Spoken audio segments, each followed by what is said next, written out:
Рамазан айының соңына да кеп қалдық. Бір нәрсені анық байқап жатырмыз.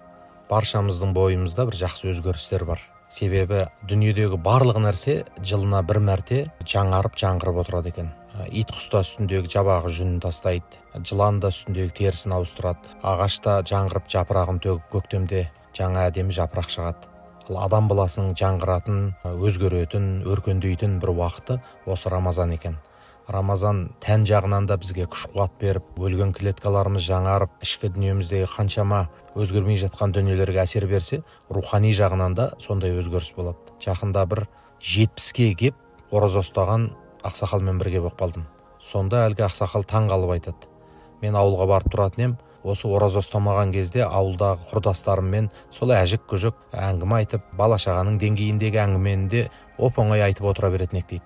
Ораза ұстап, бір пәс Құран оқып, ауызашарларға барып, жақсы әңгіме тыңдағаннан кейін менің бір өзгеріп кеткенім ба, биіктеп кеткенім ба, жоқ бұрынғы араласып жүрген достарым тіптен төмен деңгейге түсіп кеткені ма, осы ауылға барған сапарымда таң қалдым дейді. Сол бір анекдоттар айтып, ырқыл-жырқыл болмайтын бір баланың әңгімесін айтып отыр, бір жеркеніш туып дастарханнан тұрып кеттім деп жаңа өзінің өзгерісін айтып жатыр.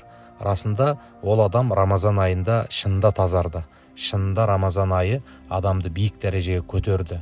Жайшылықта өзі байқамай жүрген кейбір өсек аяң, ғайбат, ырың-жырың нәрселердің қандай жеркенішті екенін адам байқай бермейді. Тіптен ғалымдардың сөзі бар: ілгергі уақытта ғайбаттың өзіндік бір иісі болған екен. Күнә жасалынған жерде, ғайбат айтылған жерде бір жағымсыз иіс шығып тұратын болған екен. Кейін біз ол иіске үйрене келіп, ондай күнәларды байқамайтындай, иісі түгіл өзінде байқамайтын дәрежеге түсіп қалады екенбіз. Мінекей ораза адам баласын осындай деңгейге дейін тазартып өзгертеді екен. Бәлкім сіздердің де бастарыңызда осы секілді бір жаңарулар болып жатқан болуы мүмкін.